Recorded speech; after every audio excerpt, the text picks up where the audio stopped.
what to look for whenever you're installing this the spring plate and the springs back into a Honda Grom clutch. Whenever you do a clutch, we pulled this bike apart and the springs were installed incorrectly.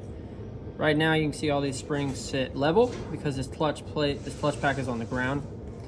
All of these, the edge of the spring is going to sit on this seat right here.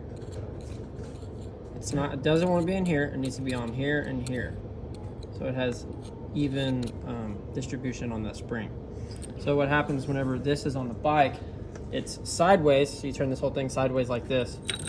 All of these springs want to fall down like this because of gravity. So whenever you're putting this on, you're fighting all of these springs trying to come down like this. So you could have a spring, whenever you're putting this on, if you look at right here, that spring might end up looking like this. You need to fix that before you tighten any of these bolts down.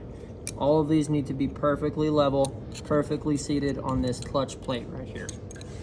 Okay, does that make sense? Got it.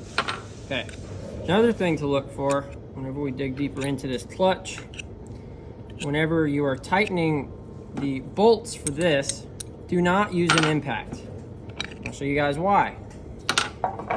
Previous dude who did this, I'm assuming, used an impact, and he shattered or cracked right here on this plate and right here from probably impacting these.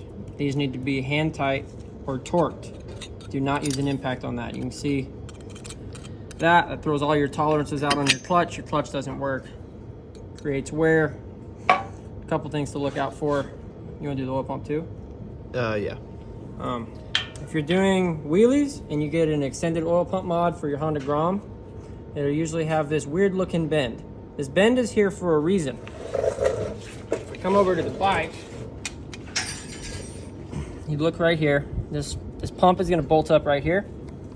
This end of the pump, there's a tiny hole in the case right here. I don't know if you can see that.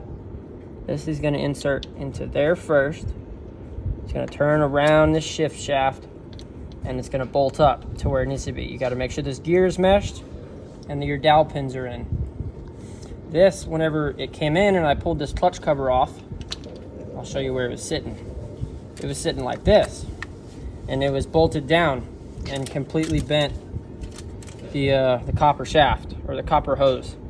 It's very incorrect. There's not a lot of oil right here. All the oil is inside of here, so it could potentially starve the engine. Just another thing to look out for if you're doing these oil pump installs. So we're basically going to have to redo this because someone installed this incorrectly. Yeah. So a couple things to look out for. If you're going to do your own work, make sure you do it right the first time. Got it.